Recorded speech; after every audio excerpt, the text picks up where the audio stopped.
Primero, déjenme compartir que voy a abordar en esta charla 4 elementos que yo considero son esenciales para entender el tema de la adicción. Uno es el cerebro, 2 es esta estructura, increíblemente interesante que es el placer, el 3 es naturalmente la adicción y el componente de la adicción, y 4 la satisfacción de la vida. Voy a empezar platicándoles porque el cerebro es este órgano complejísimo, el más complejo de todo nuestro cuerpo, que casi no hace nada, pero solo regula esas funciones y tareas que nos mantiene vivos, que a través de tus sentidos procesa un flujo de información que te permite regular tu temperatura corporal, tu circulación sanguínea, tu habla, respiración, la digestión, tus movimientos musculares, tu pensamiento, funciones tan esenciales como el aprendizaje y las emociones, por supuesto.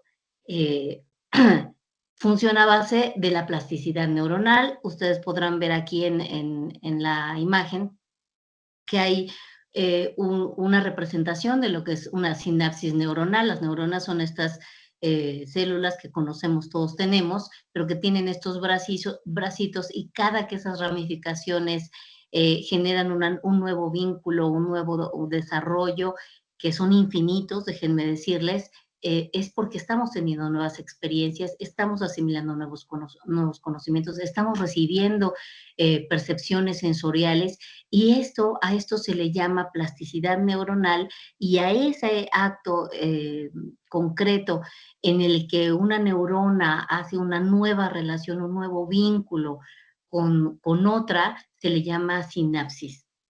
Entonces, es aquí en esta maravillosa estructura en donde tiene lugar todo nuestro mundo interno. Y déjenme contarles que las emociones están muy vinculadas con el tema físico, fisiológico o bioquímico de nuestro cuerpo. Cuando tú estás experimentando un sentimiento de miedo o de angustia, tus pupilas se dilatan. Cuando estás nervioso, tus manos te sudan. Cuando estás asombrado o estás recientemente impactado, pues tu corazón palpita rápidamente. ¿Qué ocurre aquí dentro de tu cerebro para que físicamente y biológicamente tú manifiestes todos estos efectos biológicos? Bueno, lo que ocurre es que cada vez que tú estás teniendo una experiencia, un pensamiento, un proceso de aprendizaje, una sensación, esto que ocurre como sinapsis neuronal hace que tu maravillosa farmacia que tienes al nivel del hipotálamo genere unas pequeñas cadenas de aminoácidos, como si fueras un alquimista, ¿no? Toman de aquí, toman de acá, para crear esa sustancia química que equivale a la emoción que estás sintiendo en ese momento. ¿Y qué ocurre? Que se inyecta en en tu circulación sanguínea, en tu flujo sanguíneo, y entonces empiezas a sudar, empiezas a tener estas palpitaciones, empiezas a tener nervios, no sé, tiemblas. Todos estos resultados bioquímicos en nuestro cuerpo funcionan así. Entonces, por supuesto que hay una receta química o bioquímica para tu miedo, para tu frustración, para tu asombro, para tu felicidad, para tu alegría, para el placer, para la angustia, para la ira, para todas las emociones que tú puedas identificar, hay una química cerebral que se está ejecutando en tu cerebro. Voy a la siguiente. El segundo elemento del que te platiqué es el placer. ¿Y qué es el placer? Pues el placer es esta estructura que por genética existe en todas las especies mamíferas, porque a las especies mamíferas nos encanta sentirnos bien, nos encanta el placer, nos encanta descansar, nos encanta sentirnos tranquilos, satisfechos, seguros. Eh, entonces, es particularmente importante en el ser humano porque como hay placer en otros animales, en el ser humano el placer cumple otra función que es adictiva y destructiva al mismo tiempo, ¿no?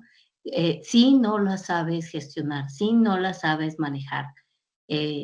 Si tú te vas a la historia, te vas a las películas, te vas a la literatura, el placer siempre ha sido representado como si fuera una cuestión del demonio, de Satanás, ¿no? Y entonces hay una fogata y hay mucha comida deliciosa y hay música y hay hombres y mujeres hermosos, porque está asociado con el placer visto desde el punto de vista adictivo destructivo que significa para la especie humana. El placer, por ejemplo, en los animales, o como otras estructuras, otras emociones, pues no funciona igual en los animales, ¿no? Una vaca no puede sentir envidia, por ejemplo, de la vaca de al lado que tiene manchas más negras y más grandes. O una borrega no puede sentirse inferior porque la borrega de al lado tiene un pelaje, una lana más hermosa y abundante. Entonces, lo que voy a explicar con respecto al placer es enteramente humano, ¿de acuerdo? Entonces, ¿cómo funciona? Es muy importante entender cómo funciona el placer y por qué existe. De este lado te explico que tenemos el placer físico, que es, por ejemplo, tu alimento, tu descanso, la relajación, el contacto con la naturaleza, eso es el placer físico. Y el psicológico, que está asociado, por supuesto, a tus procesos mentales, a tu alegría, tu felicidad, tu tranquilidad, tu asombro, como ya lo comenté. Y entonces encontramos que el placer emocional, que esto es muy importante, grábenselo, el placer emocional está relacionado con la expresión de las emociones. Y entonces encontramos personas que, por ejemplo, encuentran placer cuando se desahogan de la ira, cuando manifiestan su enojo y destruyen y gritan y hacen sentir inferior a la otra persona, o cuando exhiben a otros. Yo lo he visto, por supuesto, hay de pronto en un ambiente muy tóxico laboral, cuando un jefe, un superior, un compañero exhibe en el grupo de WhatsApp al compañero que hizo, no hizo o dejó de hacer tal o cual cosa con el objeto de humillar, de señalar. Eso es un tipo de placer emocional visto desde el punto de vista negativo, ¿no? El placer emocional también involucra sentirse aceptado, sentirse envidiado, sentirse reconocido, observado positivamente, sentirse tranquilo, relajado, por supuesto, sentirse realizado, expresarse o verse fuerte, que los otros le reconozcan como fuerte, como aceptado y como feliz, que esto va muy asociado al tema que vemos hoy en las redes sociales, que lo voy a abordar más adelante. Esto es el placer emocional. Entonces, es primitivo buscar el placer, porque alguien me podrá decir, oye, no, Carolina, es que, ¿sabes qué? ¿Cómo puede ser destructivo? Porque aquí lo menciono, el placer nunca te ayuda, nunca te ayudará a ser mejor. Y eso alguien me dirá, pero ¿cómo? Si yo he experimentado placer y como me gustó experimentar placer, me voy a esforzar, voy a hacer algo para seguir obteniendo ese placer. Ah, bueno, es que ahí es un placer emocional gestionado por el esfuerzo. Ajá, entonces aquí es donde menciono que el crecimiento que te busca, que te acerca a un tipo de placer emocional, también busca el esfuerzo, ¿sí? Entonces, cuando no hay esfuerzo, entonces no hay placer.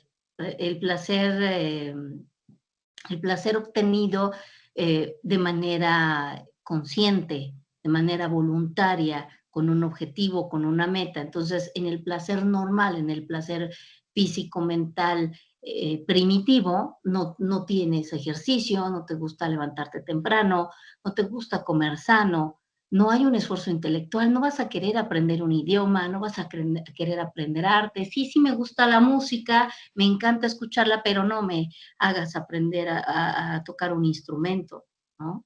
Me gusta ir al cine, sí, pero no me hagas pensar, dame películas donde haya mucha violencia, donde los guiones sean simples, donde me ría mucho, ¿sí? No hay trabajo en el placer primitivo, no hay responsabilidad.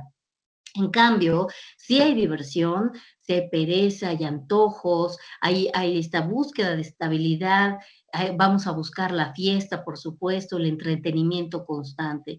Y entonces hago aquí alusión a mi punto 6, en el que buscamos o queremos aspirar a esta vida del millonario que conocemos hoy.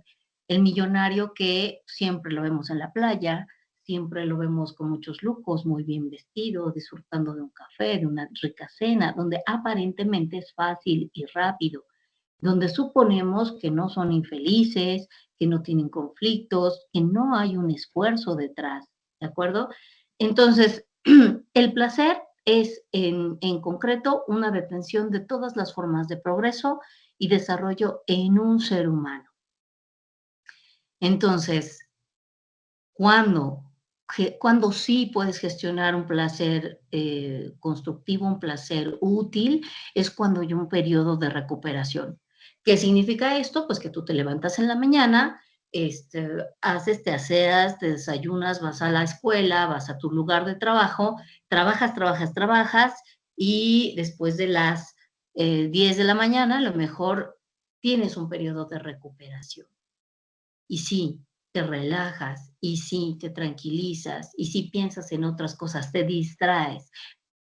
Pero otra vez, hacer este periodo de esfuerzo, trabajas, estudias, llevas tus siguientes clases, luego toca la hora de la comida, y en esa hora de la comida, ya sea que te dirijas a otro espacio o a tu casa, entonces estás teniendo otro periodo de recuperación.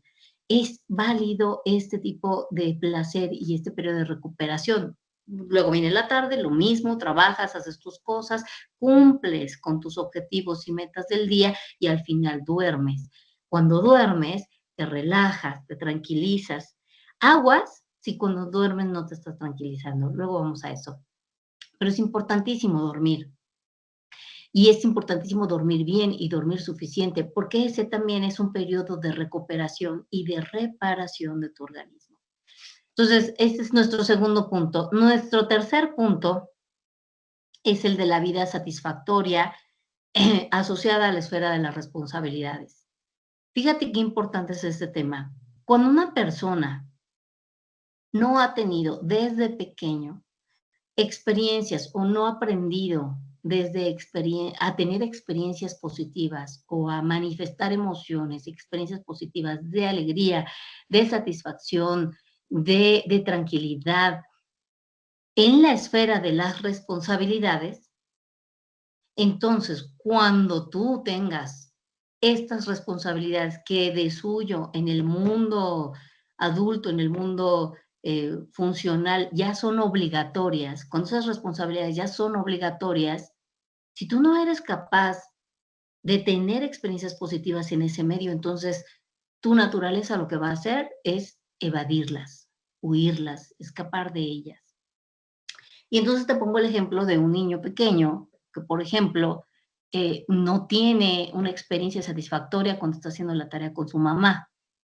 Ajá, y entonces tiene a su mamá ahí a un lado con el lápiz señalando el cuaderno y el niño de pronto tiene sed y se levanta y va a tomar agua. Eso es evadir, eso es escapar, es huir. O estás tú en tu computadora, estás trabajando, estás elaborando, no sé, tu tesis, un trabajo de la escuela y te levantas al baño y tomas tu teléfono porque te entró un mensaje y haces una llamada. Esto es evadir, esto es huir, escapar.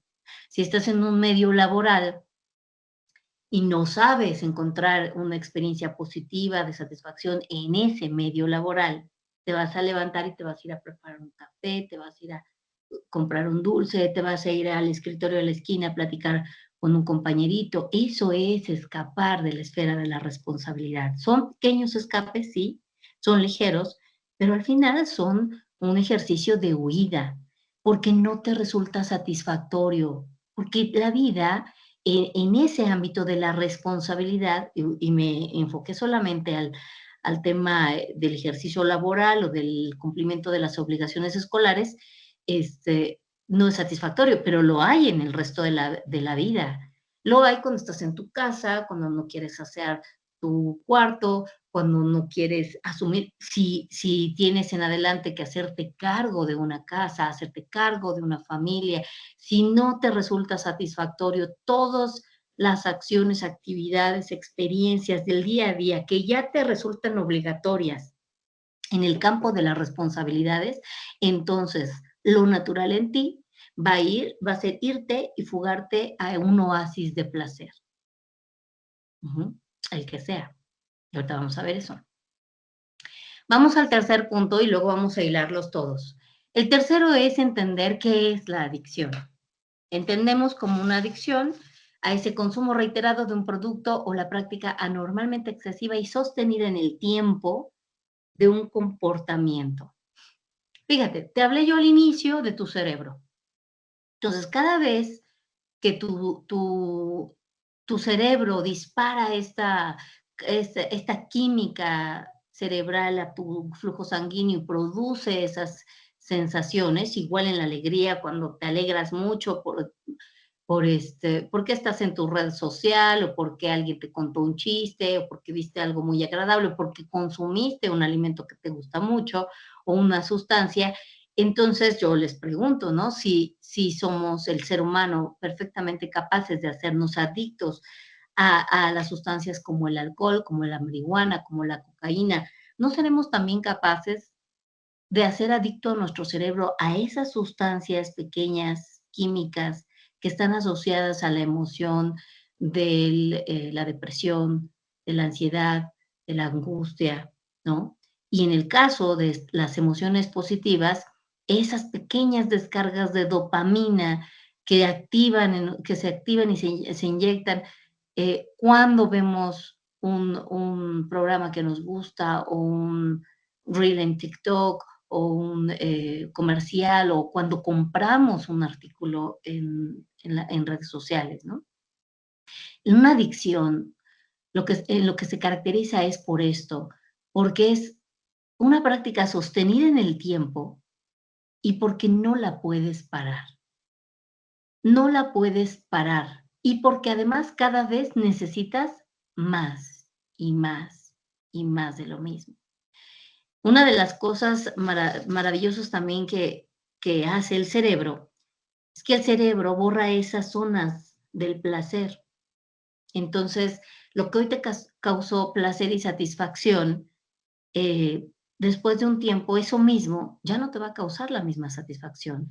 Y esto tiene un componente también evolutivo.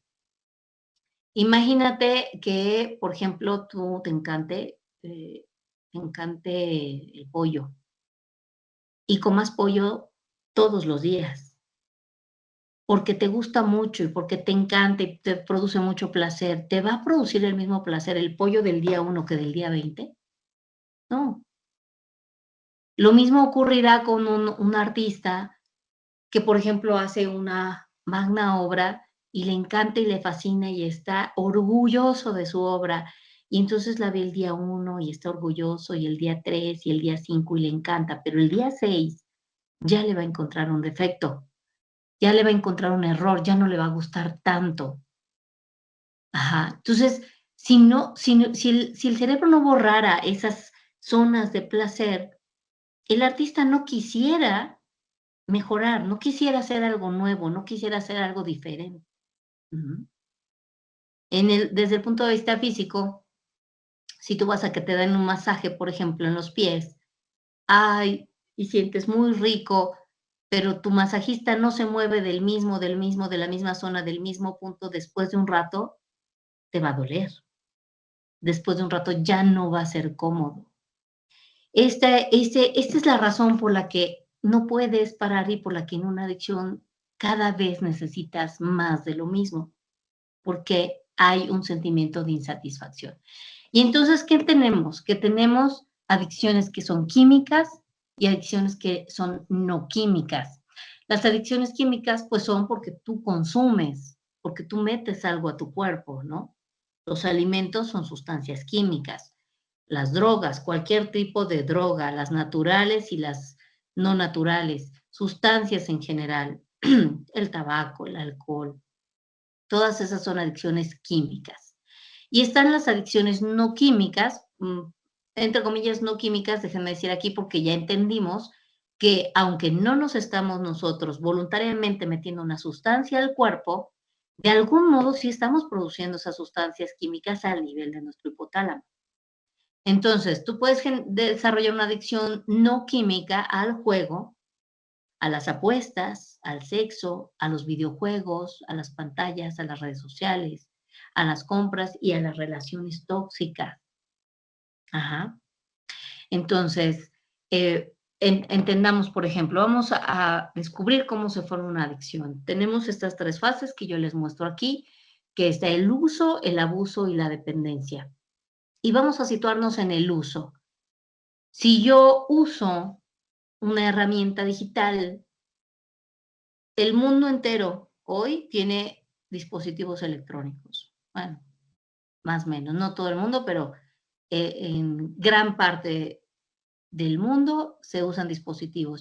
Y no significa que todas esas personas tengan una adicción. Lo mismo ocurre con el sexo, por ejemplo. ¿Cuántas personas en el mundo sostienen relaciones sexuales, lo que no las hace necesariamente adictas al sexo? Quiero que entendamos que la adicción comienza en esa segunda etapa que yo les muestro ahí, que es donde ya se da el abuso.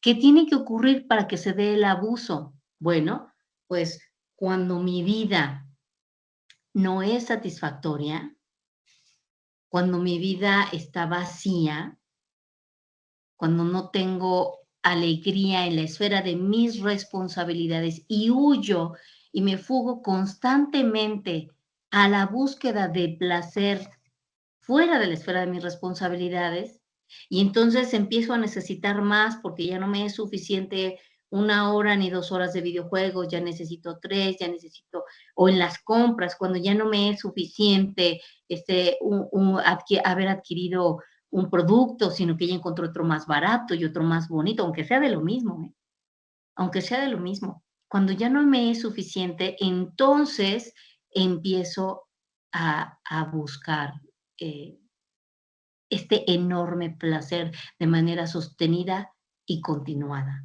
¿Por qué? Porque en la esfera de la responsabilidad normal no tolero, no tolero la realidad como la tengo. Ajá. Siento angustia, estoy en medio de una vida rutinaria, de tedio, de ocio, de insatisfacción. Ajá. Entonces, cuando no se producen esas emociones que tú quieres tener, que todos queremos tener, como la felicidad, la alegría, el orgullo, esas que por naturaleza buscamos, entonces entendemos que con las emociones negativas sufrimos, ¿no? Entonces, se intensifica nuestro tedio, nuestra pereza, nuestra apatía, y si añadido a eso lo acompañamos de pensamientos de lo que debería ser mi vida, de lo que debería tener, de lo que debería lograr, entonces caemos en un círculo que es la idealización. Ajá. Entonces, vamos al siguiente, no me voy a detener tanto porque luego se me va el tiempo. Cuando la persona comienza a romper la lógica de su responsabilidad para suplirla con una constante fuga, entonces estamos viendo una personalidad adictiva. ¿Qué viene después del abuso? Viene la dependencia, ¿no? Eh, Y entonces ya no es suficiente porque todavía en el abuso yo todavía puedo ser una persona funcional, yo todavía puedo asistir a la escuela, yo todavía puedo trabajar, yo todavía puedo tener una familia, puedo tener amigos, relaciones normales, aunque tengo un comportamiento adictivo. ¿Cuándo ya no? Cuando ya es una dependencia, cuando la tolerancia de tu organismo al placer es tal que tú generas una dependencia absoluta. Y entonces, para hacerte llegar de esas sensaciones de placer y de estas sensaciones que producen las sustancias, entonces ya pasas por encima de la responsabilidad, pasas por encima de las personas, de las leyes. Hay quien ya comete delitos para hacerse de la sustancia, pasan por encima de la moral. Si eres adicto al sexo, por ejemplo, ya no te va a ser suficiente diario ni a cada rato, vas a buscar con 2, con 3, con accesorios, con cosas, y vas a caer en depravaciones. Y vas a caer también en la afectación de tu bienestar físico. Y todo lo que haces depende, de ahí la palabra, depende de lo externo. Todas mis emociones que yo me produzco para conseguir ese placer, todo lo que yo hago, emociones, acciones, personas, todo lo que hago es para obtener ese placer. Me levanto en la mañana pensando en mi adicción.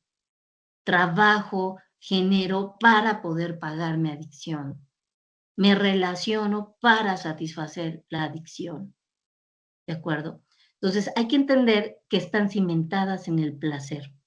¿De acuerdo? Siguiente. Y bien, aquí tengo uno de los temas centrales de nuestra charla, que es el TikTok y redes sociales, que yo la verdad aquí lo asociaría con todo tipo de adicciones no químicas, como ya las vimos. Ahí te puse el logotipo de la Organización Mundial de la Salud.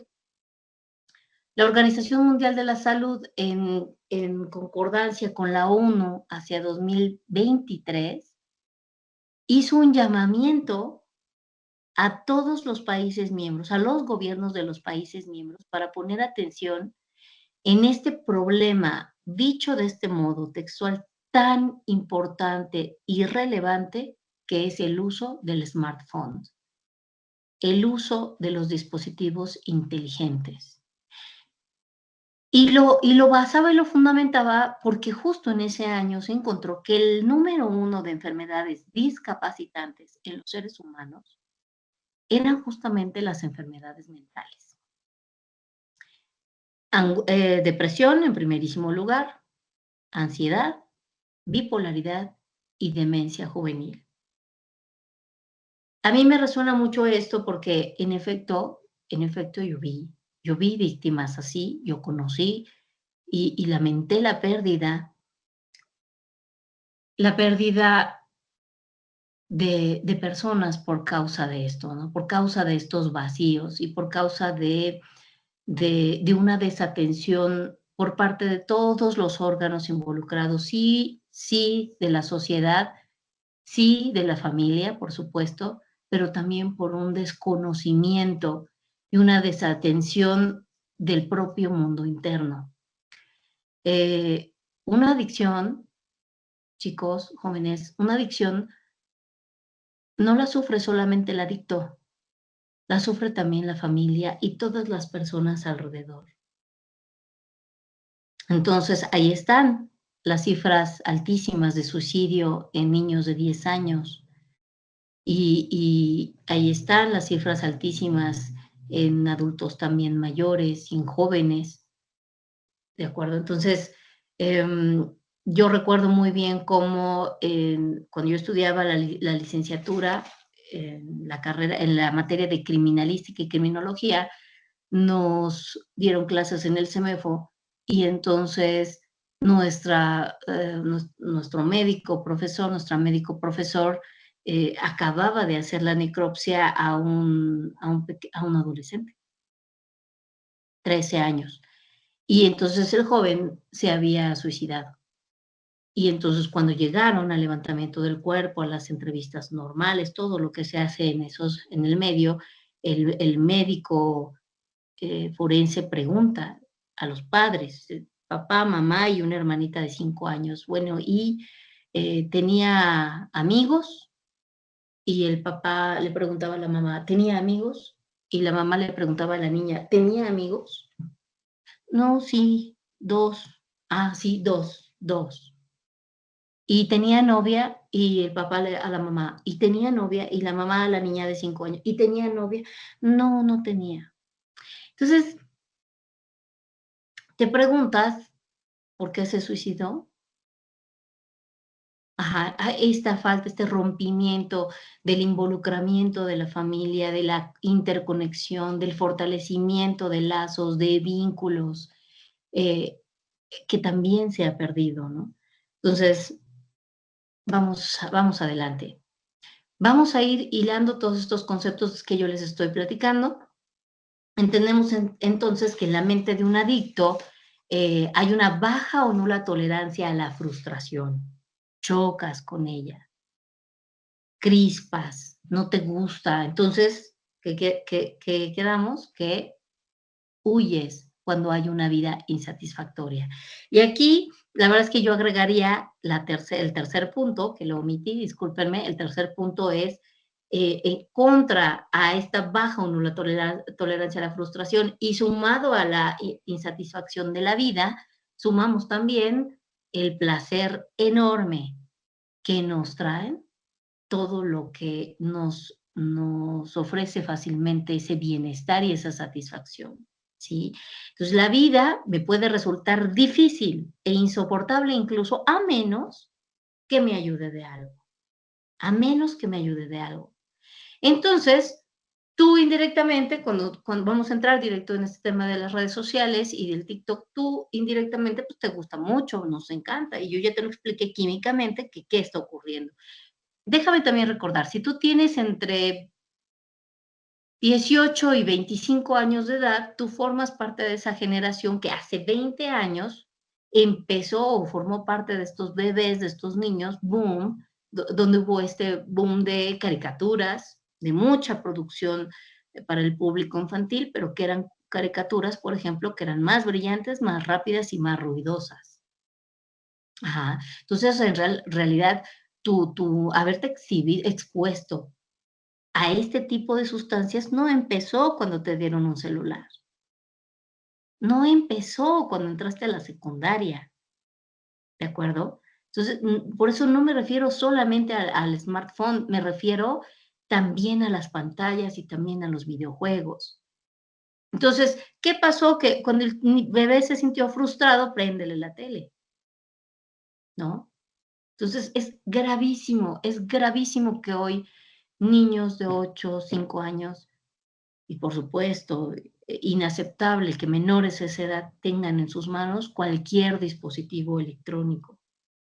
Entonces, bueno, ¿qué ocurre en el tema de tus redes sociales? De pronto están este muchacho guapísimo que camina como todo un galán, coreano, altísimo, que cuando se voltea casi casi suenas la música orquestal, o esta chica que es hermosa, inteligente, que no camina, sino que levita, y entonces alabas la experiencia y la imagen que tú no puedes experimentar en ti o no puedes tener aún, fíjate, aún, porque esto te lo están haciendo, o ves la playa y la vida del rico y esa playa paradisiaca y esos hogares finísimos y hermosos y minimalistas y como no está en tu alcance todavía, entonces que viene deseos frustrados.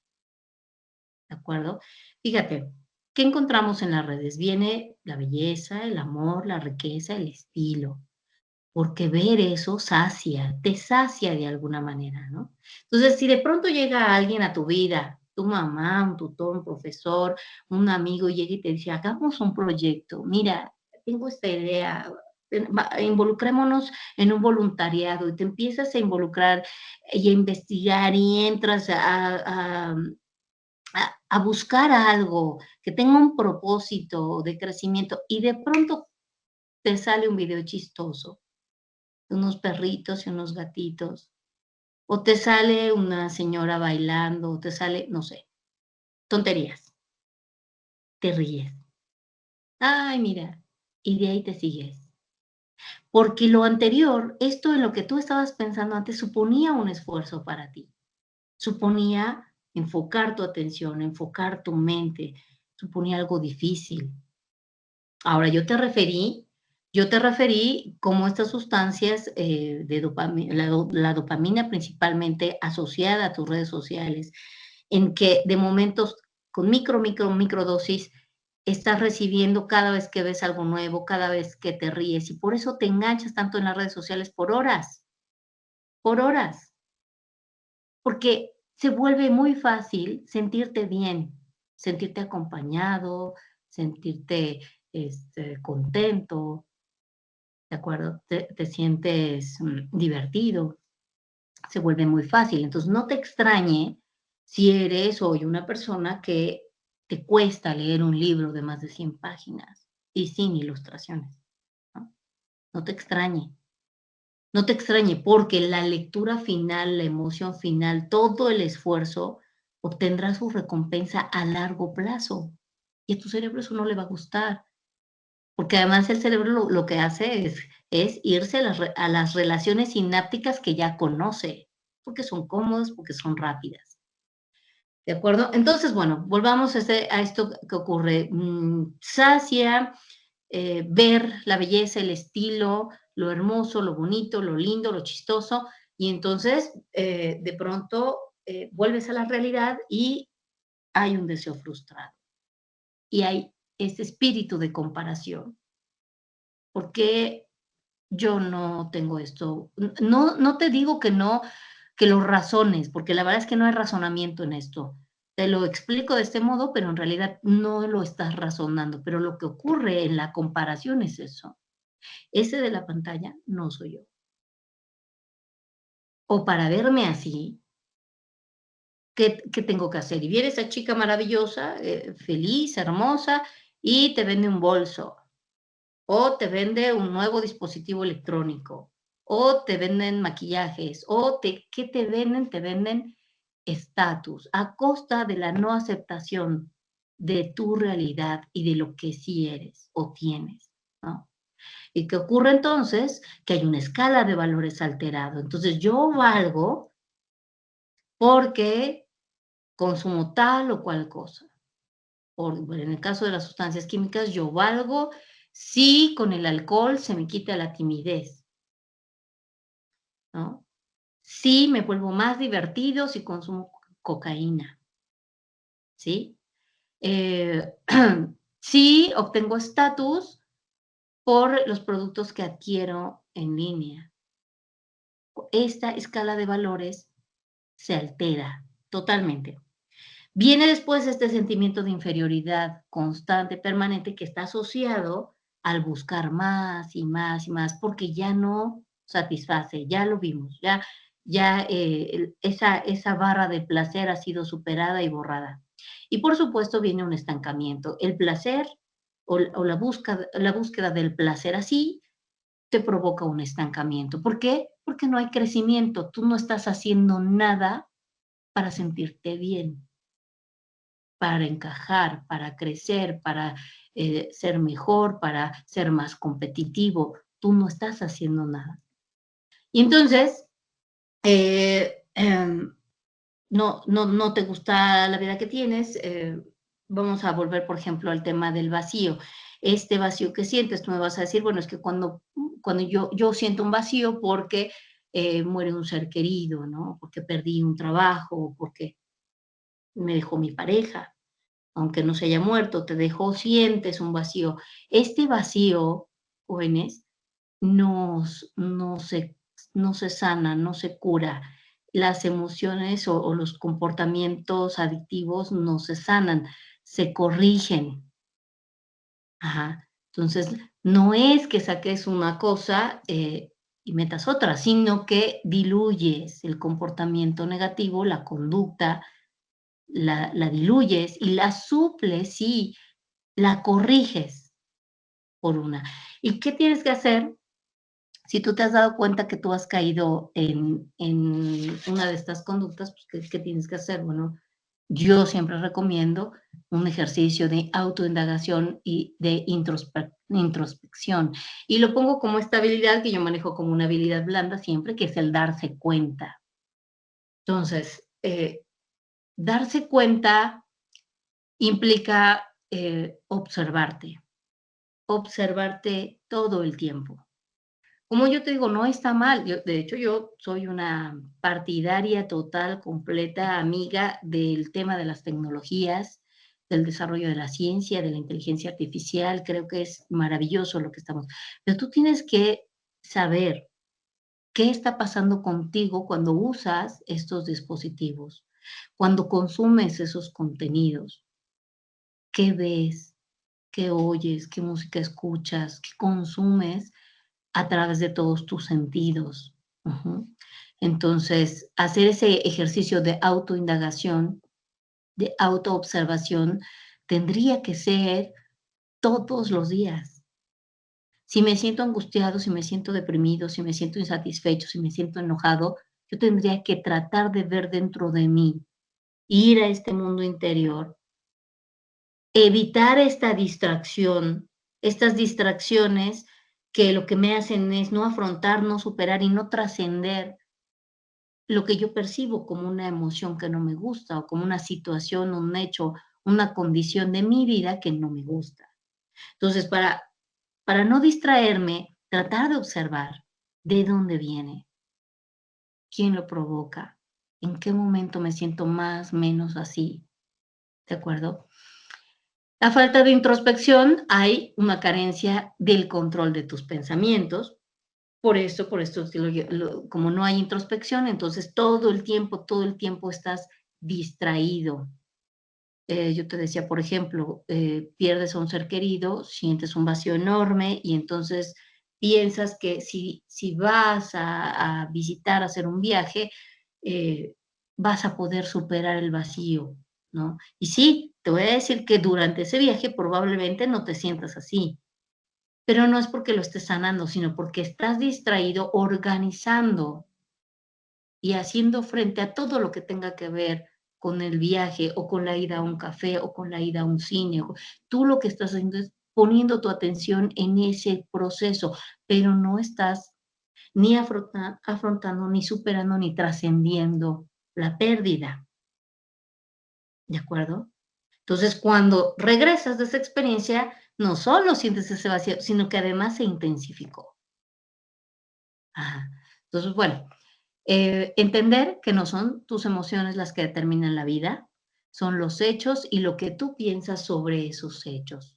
De vuelta volvemos a ese mundo mental, que de pronto el mundo mental, la verdad es que es mucho más grande y mucho más poderoso que el mundo físico experiencial. En el mundo físico hay mucha certidumbre.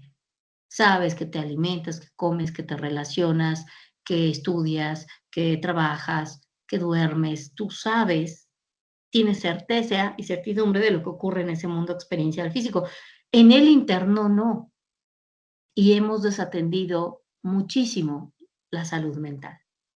Entonces, ya lo menciono aquí, los pensamientos negativos no se sanan, se corrigen.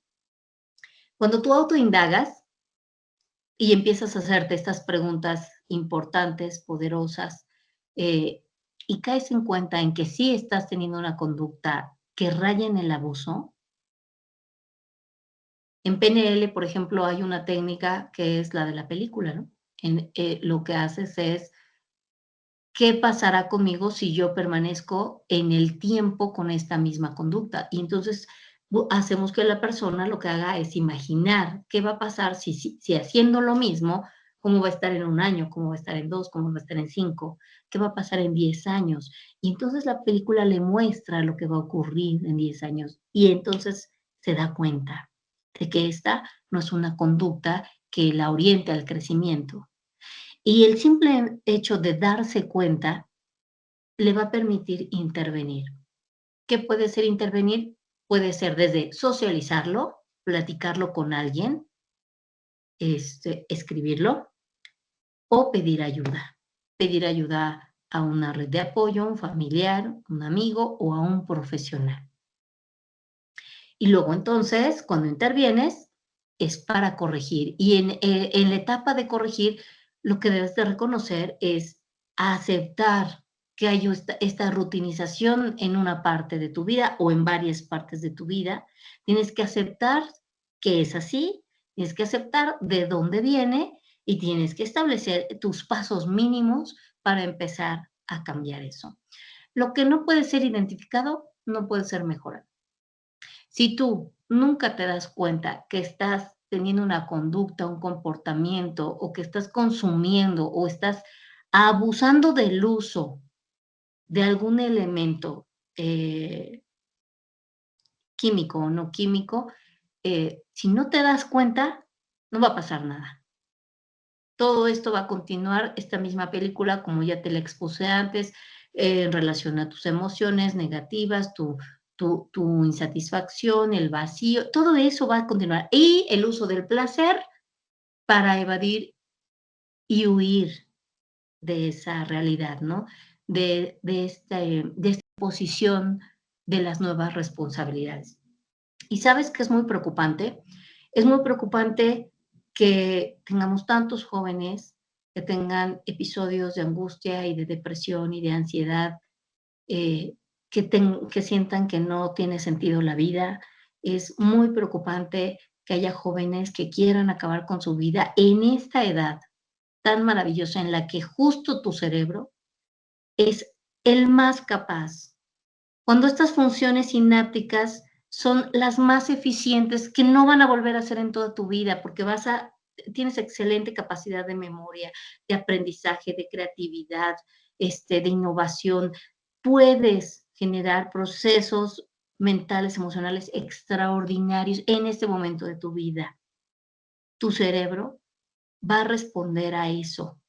Y que además todavía no enfrentas esa esfera de la responsabilidad obligatoria que es más seria, que es la del amor y la del trabajo.